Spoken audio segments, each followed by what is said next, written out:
ये केमिस्ट्री का आइसोमेरिज्म का हमने एग्जाम के पॉइंट ऑफ व्यू से एक नया फॉर्मेट बनाने का सोचा और मैं उसको कर भी दे रहा हूं आपको। और हमारा ये है कि थोड़ा जल्दी जल्दी में इसको एक बार रिवीजन ले लेते हैं कि आखिर आइसोमेरिज्म यानी समावयवता है क्या। तो समावयवता एक बहुत ही अच्छी चीज है कि कोई भी जो ऑर्गेनिक कंपाउंड यानी रासायनिक यौगिक है, कभी कभी ऐसा होता है कि यौगिक दो अलग अलग हैं, उनके मॉलिक्यूलर फार्मूला यानी अणुसूत्र एक समान हो जाते हैं। जैसे कार्बन की संख्या, हाइड्रोजन की संख्या, ऑक्सीजन की संख्या सेम रह जाती है, लेकिन वो दो अलग अलग यौगिक हो जाते हैं। कभी कभी होता है कि एक ही चेन है, उसमें जो फंक्शनल ग्रुप लगा दीजिए आप, यानी क्रियात्मक समूह लगा दीजिए, या कभी डबल बॉन्ड है उसका पोजीशन चेंज कर दीजिए, तो ऐसे में उस यौगिक का स्वभाव बदल जाता है। तो ऐसे परिस्थिति को जब कभी भी कोई रासायनिक यौगिक देखता है तो इसी में समावयवता का गुण दिखाई पड़ता है। इसीलिए समावयवता को हम लोग परिभाषित करते हैं कि वह यौगिक या वे रासायनिक यौगिक जिनके अणुसूत्र तो समान हो, लेकिन उनके भौतिक और रासायनिक गुणों में क्या हो, भिन्नता हो, अंतर हो, डिफरेंस हो, उसे ही हम लोग क्या कहते हैं, समावयवी कहते हैं। और इस प्रकार की घटना को प्रदर्शित करने वाले यौगिकों को मतलब इस घटना को हम लोग समावयवता कहते हैं, यानी आइसोमेरिज्म कहते हैं। अब सवाल रहा कि इस आइसोमेरिज्म को सिर्फ परिभाषित करने से तो हम एग्जाम नहीं दे पाएंगे। आपको लास्ट वीडियो में हमने समावयवता का एक जो है वो ऑब्जेक्टिव क्वेश्चन भी दिखाया था, जो कि ये बोर्ड एग्जाम में पूछा गया है। तो उसके मद्देनजर एक बार एक शॉर्ट रिवीजन हम लोग इस पर कर लेते हैं, ताकि हमें कोई परेशानी आगे ऑब्जेक्टिव्स को सॉल्व करने में नहीं हो।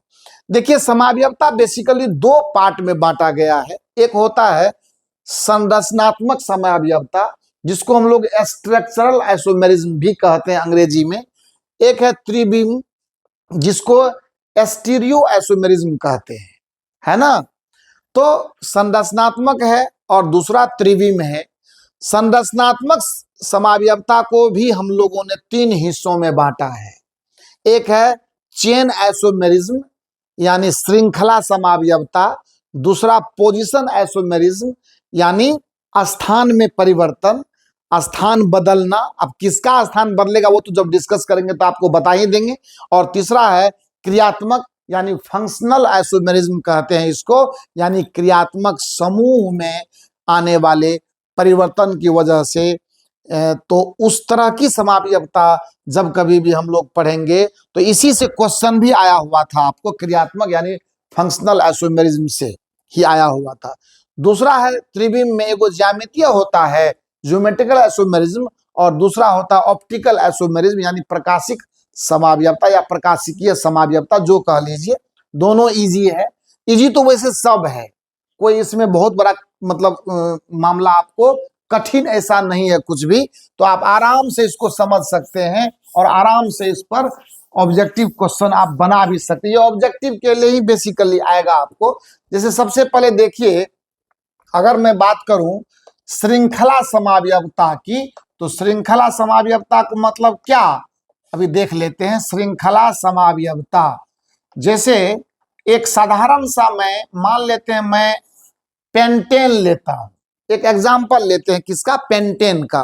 तो पेंटेन लेते हैं, तो पेंटेन का मतलब क्या हुआ, एग्जाम्पल में हम क्या लेते हैं, पेंटेन लेते हैं। तो पेंटेन जब लेंगे तो इसका मतलब होगा कि पेंटेन में 5 कार्बन है और ये एक एल्केन ग्रुप का हाइड्रोकार्बन है। तो इसको देखिए, अगर मैं ऐसा लिखता हूं CH3 CH2 CH2 और CH2 और फिर CH3, तो 1 2 3 4 5 हुआ ना।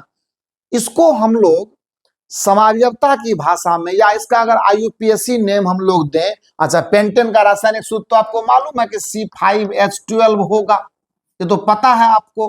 पेंटेन का जो केमिकल फार्मूला है वो C5H12 होता है। तो गिन लीजिए, इसमें 1 2 3 4 5 कार्बन है, 3 2 5 2 7 2 9 3 12 हाइड्रोजन है।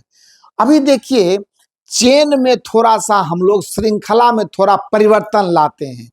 ये मान लो कि इसको एक नंबर हम बोल दिए कि एक समावयवी ये हो गया हमारा। अभी क्या करते हैं, CH3 CH2 और CH और यहाँ पे CH3 लगा देते हैं और यहाँ पर भी CH3 लगा देते हैं। अभी देखिए कितना है हमारे पास में, 3 3 6 1 7 2 9 3 12 है कि नहीं है। लेकिन अब क्या हुआ, इसमें चेन को हमने थोड़ा सा डिफरेंस ला दिया। अब गिनती के हिसाब से आपका मेन चेन अब 4 ही कार्बन का है। यहाँ पर कितने कार्बन का है, 4 ही कार्बन का है। तो दूसरे नंबर पर आपको आ गया कौन, मिथाइल ग्रुप। इसका नाम होगा 2 मिथाइल ब्यूटेन, 2 मिथाइल ब्यूटेन। अब देखिए हम चले थे कहां से, पेंटेन से चले थे। अब ये कंपाउंड बन गया मेरा क्या, 2 मिथाइल ब्यूटेन बन गया। दूसरा नंबर का समावयवी ये हो गया, है ना। आपको ये भी पूछा गया है कि कभी क्वेश्चन में कि हेक्सेन दे दिया, इसके कितने समावयवी हो सकते हैं, तो उसमें यही चेन आइसोमेरिज्म आप पर फोकस करना पड़ेगा और वो बना बना करके एक ट्रायल लेकर के देखना पड़ेगा कहां कहां हम जो है सो मिथाइल ग्रुप को सेट कर सकते हैं, उतने समावयवी उनके होंगे। अब देखिए फिर से क्या करता हूं मैं, एक और लेता हूं, इसी को मैं और चेंज कर रहा हूं। देखिए यहाँ C, यहां पर भी मैं CH3 लगा देता हूं, यहां पर भी मैं CH3 लगा देता हूं और यहां पर भी मैं CH3 लगा देता हूं। दूसरे कार्बन पर ध्यान दिया जाए, दूसरे कार्बन पर 2 मिथाइल ग्रुप आ गया और मेन चेन में सिर्फ 3 कार्बन आए। जानते हैं इसका नाम क्या होगा, इसका नाम होगा 2,2 डाइमिथाइल, 2,2 डाइमिथाइल और प्रोपेन। क्योंकि 3 कार्बन के का चेन हमारे पास अवेलेबल है, सो 2,2 डाइमिथाइल प्रोपेन, यानी ये तीसरा समावयवी इसका हो गया। कहा जाए कि पेंटेन के कितने समावयवी होंगे, तो हम जवाब देंगे पेंटेन के 3 समावयवी होंगे। एक नॉर्मल पेंटेन, ये क्या है, ये एन पेंटेन है, ये एन पेंटेन है जिसको हम लोग नॉर्मल पेंटेन बोलते हैं। दूसरा 2 मिथाइल ब्यूटेन, ये पेंटेन का ही समावयवी है। और तीसरा 2,2 डाइमिथाइल प्रोपेन, ये भी पेंटेन का ही समावयवी है। सो पेंटेन कितनी समावयवता प्रदर्शित करेगा, 3 करेगा। हो सकता है कि पेंटेन के बाद हेक्सेन हो, तो उसको देख लेंगे हम लोग वो कितना करता है। ऐसे ही आपको ऑब्जेक्टिव में क्वेश्चन आएगा तो उसको उसी हिसाब से चेक करके आपको आंसर करना है। हालांकि 3-4 ठो को अपने घर में रफ करके और उसको आप जो है सो याद करके रख लीजिएगा, ताकि ऑब्जेक्टिव सॉल्व करने में आपको टाइम ना लगे, क्योंकि इतना काम करने में आपका समय निकल जाएगा और जब समय निकलेगा तो फिर आपको क्या होगा, दिक्कतें आ सकती है। अब ये श्रृंखला समावयवता के बाद दूसरे नंबर पर आता है स्थान आइसोमेरिज्म, यानी स्थान समावयवता, जिसको हम लोग पोजीशन आइसोमेरिज्म कहते हैं। क्या कहते हैं उसको, पोजीशन आइसोमेरिज्म कहते हैं। एकदम मस्ती से पढ़िए ना, कोई दिक्कत नहीं है, आप जो है सो मजा लेते रहिए। और ये रिवीजन है, उतना टाइम तो हम लोग दे नहीं सकते हैं। तो आइए देखते हैं पोजीशन आइसोमेरिज्म यानी स्थान समावयवता। ये जो पोजीशन आइसोमेरिज्म होता है ना, इस पोजीशन आइसोमेरिज्म की सबसे ब्यूटी यह है, इसको बोलते हैं बच्चा पोजीशन आइसोमेरिज्म। ये अंतिम आपका सफर चल रहा है। अब आपके पास समय दिन गिनने के जैसा है, इसीलिए इस समय का सदुपयोग करके आपको रिजल्ट तक पहुंचना है। याद कीजिए एलन एकेडमी 24 हमेशा आपसे ये कहा है कि आपका स्कोर हम 400 प्लस करेंगे, तो मैं उसी के प्रयास में लगा हूं। थोड़ी थोड़ी जहां मुझे लगती है कि यहाँ बच्चा हमारा कमजोर रहा होगा, यहाँ पर चीजों को समझा नहीं होगा, वहां पर मैं थोड़ा रिवीजन आपको देने की कोशिश कर रहा हूं। और ये चाहता हूं कि कहीं से भी कोई लीकेज पॉइंट आपके पास न बचे, सो दैट कि आप एक अच्छे परफॉर्मेंस के साथ एग्जाम में जाएं और अच्छा आंसर भी करके आए। समावयवता के इस कंडीशन में दो बातें याद रखनी है। अगर मान लेते हैं कि कभी डबल बॉन्ड या ट्रिपल बॉन्ड का केस आ जाता है, तो उसके डबल बॉन्ड या ट्रिपल बॉन्ड के पोजीशन में, स्थान में परिवर्तन से इस तरह की समावयवता बन सकती है, या फंक्शनल ग्रुप का स्थान, जैसे क्रियाशील मूलक होता है ना, मान लेते अल्कोहल है या एसिड है या एल्डिहाइड है, उसका जगह अगर आप कार्बन के पोजीशन को हटाएंगे तो वो भी एक अलग प्रकार का यौगिक बन करके आएगा। और इसीलिए उस प्रकार की समावयवता प्रदर्शित करने वाले जो भी आइसोमर्स होते हैं, उनको हम लोग ऐसे यौगिक को स्थान आइसोमेरिज्म के लिस्ट में रखते हैं, यानी स्थान समावयवता के लिस्ट में रखते हैं। उदाहरण देख लिया जाए, जैसे मान लेते हैं कि हमारे पास एक लेता हूं मैं, सपोज कीजिए कि मैं पहले फंक्शनल ग्रुप का ले रहा हूं, क्रियाशील मूलक का, तो CH3 CH2 CH2 CH2 और यहां मान लेते हैं मैंने OH लगा दिया, तो क्या हुआ, 1 2 3 4 ब्यूटाइल अल्कोहल या ब्यूटेनॉल, इसको हम लोग नाम देंगे। क्या नाम देंगे? ब्यूटेनॉल या ब्यूटाइल अल्कोहल, जो कह दीजिए आप, तो मैं इसको ब्यूटेनॉल ही कहता हूं, कोई दिक्कत नहीं है, हमको चीजें समझनी है। ये ब्यूटेनॉल है, सपोज कीजिए ये ब्यूटेनॉल है ना, ये थोड़ा राइटिंग अच्छा नहीं आया, ये ब्यूटेनॉल है। चलिए अच्छी बात है, ये ब्यूटेनॉल है। बहुत एक्सपेरिमेंट करने का दौर अभी नहीं है हम लोगों का। अभी हम क्या करते हैं ना, इस अल्कोहल ग्रुप को यहां से हटाकर, सपोज कीजिए मैं यहां लगा देता हूं, मैं या यहां लगाता हूं, तो वो तो यहां लगाऊं चाहे यहां लगाऊं कोई फर्क पड़ेगा नहीं, क्योंकि जिधर से वो बैठेगा गिनती उधर से ही शुरू होगी। तो चलिए मैं यहां से हटा करके यहां लगाता हूं, तो CH3 CH2 और CH, यहां मैं OH लगाता हूं और यहां मैं CH3 कर देता हूं। गिन लीजिए, क्योंकि मोलिकुलर फार्मूला में कोई डिफरेंस नहीं आना चाहिए, जितना कार्बन हाइड्रोजन है वो सब बराबर आना चाहिए। 1 2 3 4 कार्बन है, 3 2 5 2 7 2 9 1 10 आपका हाइड्रोजन है और एक ऑक्सीजन है। यहां देखिए 1 2 3 4 4 कार्बन अभी है, 3 2 5 1 6 3 9 1 10 अभी भी हाइड्रोजन है और एक ऑक्सीजन है। सो C4H10O कह सकते हैं, इसका जो मोलिकुलर फार्मूला है वो है C4H10 और O। ये मोलिकुलर फार्मूला को दोनों होल्ड कर रहा है, ये भी कर रहा है और ये भी कर रहा है, दोनों। लेकिन इसका नाम क्या होगा? इसका नाम होगा 1 2 3 4, क्या होगा? लिखेंगे 2 ब्यूटेनॉल। 2 ब्यूटेनॉल। क्यों ये 2 ब्यूटेनॉल? क्यों? क्योंकि ये बता रहा है कि अल्कोहल ग्रुप अब जो है सो फर्स्ट कार्बन पर नहीं आकर के सेकेंड कार्बन पर, ये दोनों ही कंपाउंड अलग अलग गुण प्रदर्शित करेंगे। इनकी क्वालिटी और इनकी क्वालिटी में क्या होगा? फर्क होगा, जबकि दोनों के अणुसूत्र यानी मोलिकुलर फार्मूला सेम है। तो पोजीशन आइसोमेरिज्म का ये कहानी। अब जैसे मान लेते हैं डबल बॉन्ड की बात आ गई, तो डबल बॉन्ड की बात आ गई, तो डबल बॉन्ड में ये एक एग्जांपल था। और मान लेते हैं कि दूसरे एग्जांपल पर मैं डबल बॉन्ड की बात करता हूं। जैसे देखिए CH3C डबल बॉन्ड C4, यहां CH लगाना पड़ेगा, CH डबल बॉन्ड CH और CH2 CH3 सपोज कीजिए। इसमें इसलिए क्योंकि आप देखिए कि इस कार्बन के लिए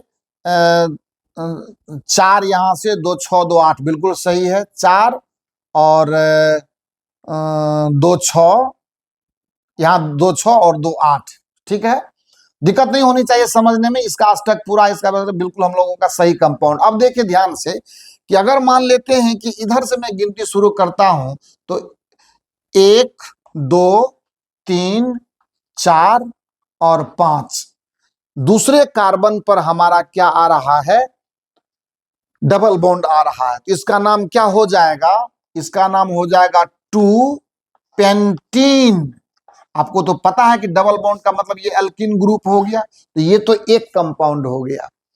अब अगर ध्यान से देखें तो इसके पास में इसका फार्मूला क्या होगा, टोटल 1 2 3 4 5 और 5 दूनी 10, 3 2 5 1 6 1 7 3 10, यानी इसका फार्मूला है C5H10। थोड़ा ध्यान से समझना है चीजों को। और अब देखिए मैं क्या कर रहा हूं, अब मैं डबल बॉन्ड के पोजीशन को वहां से शिफ्ट कर रहा हूं, और जैसे मैं शिफ्ट करूंगा यौगिक बदल जाएगा, क्वालिटी बदल जाएगी, भौतिक गुण बदल जाएंगे, रासायनिक गुण बदल जाएंगे, समावयवता नजर आने लगेगा वहां पर। देखिए क्या करते हैं इसको, अगर मैं यहां डबल बॉन्ड उठाता हूं, लेकिन ये होगा नहीं, क्यों नहीं होगा, हाँ फर्स्ट पर लगा सकते हैं, कोई दिक्कत नहीं। देखिए ऐसा करता हूं मैं, CH2 डबल बॉन्ड 4, और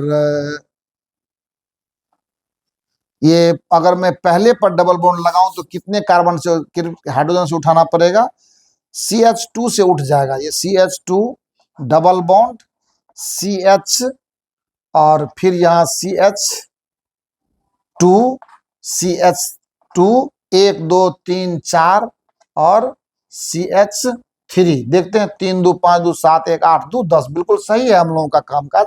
अभी क्या होगा, 1 2 3 4 5, इसका क्या नाम देंगे, पहले ही कार्बन पर डबल बॉन्ड है, तो जब पहले ही कार्बन पर डबल बॉन्ड है इसका नाम देंगे 1 पेंटीन। क्या देंगे नाम इसका, 1 पेंटीन। तो इस तरह से डबल बॉन्ड हो, ट्रिपल बॉन्ड हो, जब जैसा कंपाउंड मिले, जैसा रासायनिक यौगिक मिलेगा, उसके बॉन्ड के पोजीशन को शिफ्ट करेंगे। डबल बॉन्ड हो तो उसके पोजीशन को, ट्रिपल बॉन्ड हो तो उसके पोजीशन को शिफ्ट करके जो एक नए यौगिक का निर्माण करते हैं, उसमें रासायनिक सूत्र में कोई अंतर नहीं आने वाला है। जो इसका केमिकल फार्मूला है, अणुसूत्र है, मोलिकुलर फार्मूला, वो भी वही है, और इसका भी मोलिकुलर फार्मूला वही है। तो जो हमारा डेफिनेशन था, जो हमारी परिभाषा थी किसकी, समावयवता की, वो यहां भी सही होता हुआ नजर आ रहा है। समझ में आ रही है ना बात। तो इस तरह के कंडीशन को हम लोग स्थान समावयवता में सेलेक्ट करते हैं। क्लियर हो गया। अब इसको आगे देखिए, देख लीजिए, अगर पॉज करके करना होगा तो मैं क्लियर इसको स्पष्ट देख रहा हूं। अब आइए फंक्शनल ग्रुप पर चलते हैं। क्रियात्मक समूह में कैसे समावयवता प्रदर्शित होता है, यानी क्रियात्मक समावयवता, इसकी बात करते हैं। क्रियात्मक समावयवता, क्रियात्मक समावयवता की जब हम लोग बात करेंगे, यानी कहने का मतलब इसमें यह होता है, देखिए कभी कभी फंक्शनल ग्रुप यानी क्रियात्मक समूह में परिवर्तन आ जाता है, लेकिन अणुसूत्र वही रहता है। समझ गए ना, क्रियात्मक समूह में क्या होगा, अंतर आ जाएगा, लेकिन अणुसूत्र वही रहेगा। मतलब हाइड्रोजन भी उतना, कार्बन भी उतना, उतना ऑक्सीजन। तो इस प्रकार की जब परिस्थिति हमें सामने दिखती है, तो ऐसे कंडीशन में जो आइसोमेरिज्म हमको निखर करके सामने मिलता है, उसको ही हम लोग कहते हैं फंक्शनल आइसोमेरिज्म। क्या कहते हैं उसको, फंक्शनल आइसोमेरिज्म। तो ये पैदा लेता है किससे, क्रियात्मक समूह में अंतर आना पर अणुसूत्र का समान रहना। क्रियात्मक समूह में अंतर आना, समूह में अंतर आना पर अणुसूत्र समान रहना। अणुसूत्र क्या रहना, समान रहना। तो क्रियात्मक समूह आपका सेम रहे और अणुसूत्र समान हो। ठीक है, तो देखते हैं, मान लेते हैं कि एग्जाम्पल हम लिया हमने CH3OCH3, ठीक है, और एक हम यहां लेते हैं CH3CH2, ये CH3 और CH3 ये कितने हैं, 2 कार्बन हैं, CH3 CHO कर देते हैं, CH3 CHO कर देते, कितना होगा 3 1 4, यहाँ 3 3 6 है ना, CH3 कोई बात नहीं है, CH2OH 3 2 5 1 6, देखा जाए ध्यान से। अब यहां देखो तो 2 कार्बन है, 6 हाइड्रोजन है, 1 ऑक्सीजन है। यहां क्या है, 2 कार्बन है, 3 2 5 1 6 हाइड्रोजन है, 1 ऑक्सीजन है। तो अनुसूत्र क्या होगा, अनुसूत्र क्या रहेगा इसका बताएं तो, ये होगा C2H6O। हुआ कि नहीं हुआ। अब आप ध्यान से देखिए तो यही अनुसूत्र यहां पर भी है और यही अनुसूत्र यहां पर भी है, तो दोनों के पास में अनुसूत्र तो समान हो गया। पर अगर गौर से नजर डाला जाए तो यहां पर कौन सा ग्रुप लगा हुआ है, ईथर लगा हुआ है। अगर इसका नाम देखें और बहुत बड़ा अंतर है, और यहाँ पे क्या लगा हुआ, अल्कोहल लगा हुआ है। और मैं आपको बताऊं, आप पिछले वीडियो में जो बोर्ड में पूछे हुए क्वेश्चन आप देखे थे वो फंक्शनल आइसोमेरिज्म से ही था, जिस पर मैंने चर्चा की थी आपके साथ। आपको मालूम है ना ये क्या है, ये डाई मिथाइल ईथर है। ये क्या है, ये है डाई मिथाइल ईथर, है ना, ये डाई मिथाइल ईथर है। और आप जानते ना ईथर पहले क्या किस काम के लिए यूज होता था, और ये क्या है, इथाइल अल्कोहल है। ये क्या है, इथाइल अल्कोहल है। तो आप अच्छे तरीके से इसको समझें, ये डाइमिथाइल ईथर है और ये इथाइल अल्कोहल है, पर दोनों यौगिक बहुत अंतर है दोनों में, दोनों की क्वालिटी में बिल्कुल डिफरेंस है, बिल्कुल अंतर है दोनों में। एक ईथर है दूसरा अल्कोहल है, लेकिन दोनों के अनुसूत्र समान है। तो फंक्शनल ग्रुप का नेचर बदल गया, यहां ईथर ग्रुप आया, यहां अल्कोहल ग्रुप आ गया, आया ना। तो इस हिसाब से देखिए अनुसूत्र की समानता है, तो ये किस लिस्ट में आएगा, आपको फंक्शनल आइसोमेरिज्म के लिस्ट में आएगा, है ना। इसके अलावे और भी हो सकते हैं, कौन सी बड़ी बात है, इसके अलावे और भी तो एग्जाम्पल हो सकते हैं ना, बिल्कुल हो सकते हैं।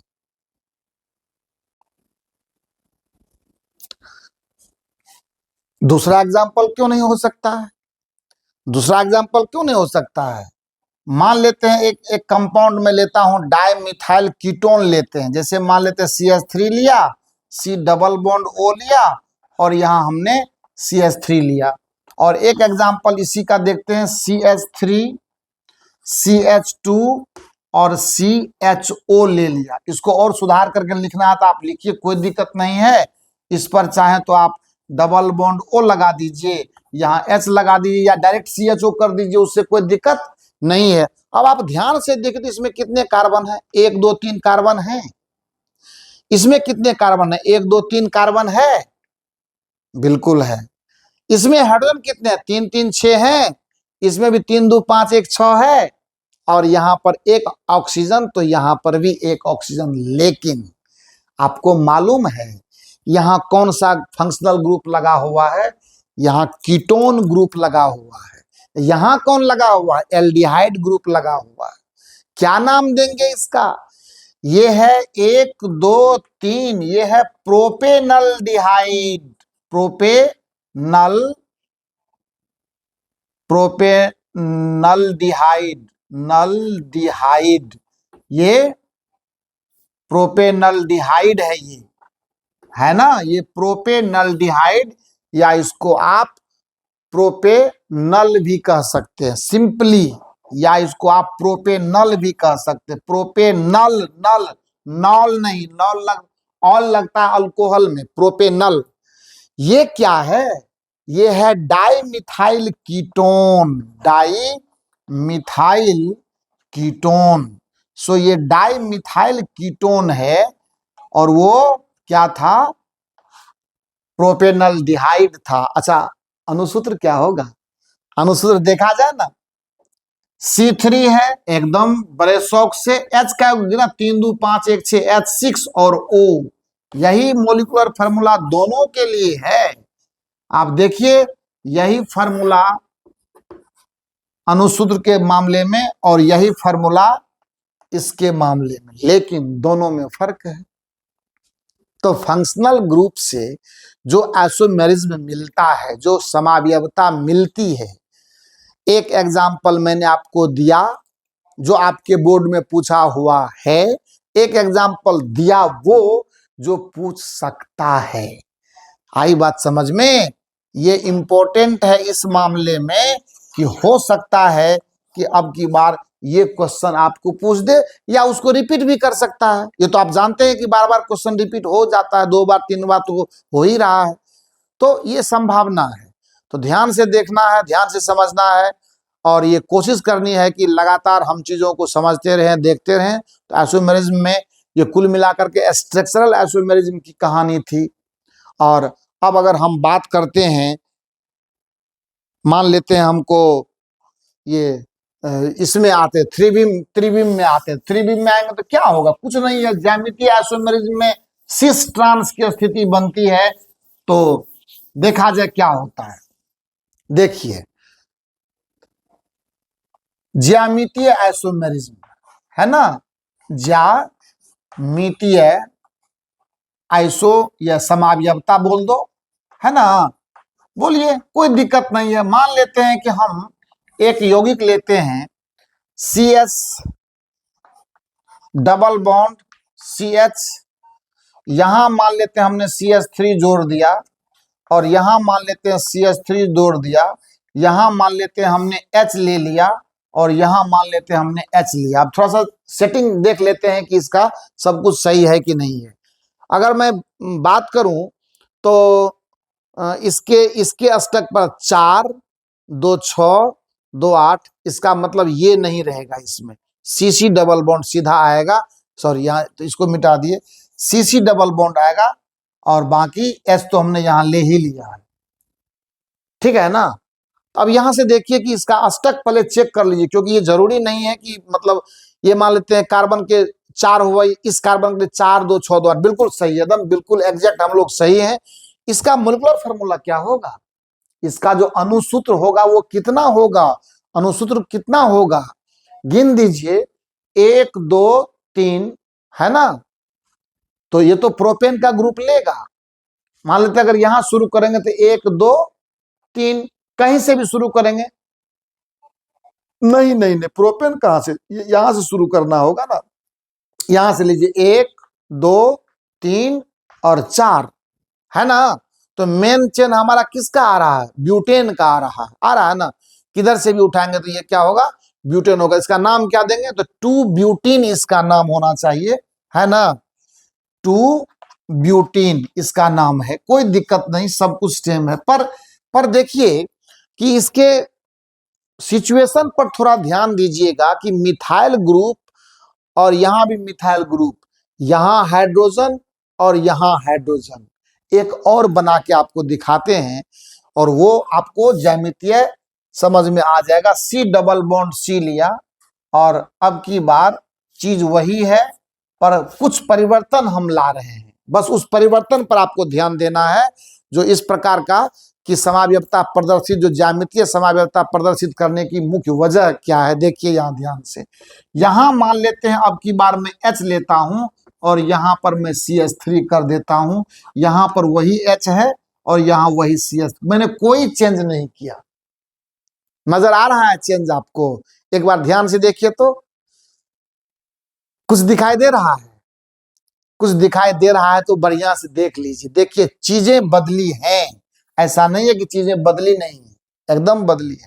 चेन वही है, 1 2 3 4, लॉन्गेस्ट चेन अभी भी वही है, लेकिन दोनों में फर्क है कि मिथाइल ग्रुप नीचे से ऊपर चला गया है और हाइड्रोजन ऊपर से नीचे आ गया है। तो ज्यामितीय समावयवता की सबसे बड़ी खासियत यह है, ध्यान से सुनेंगे,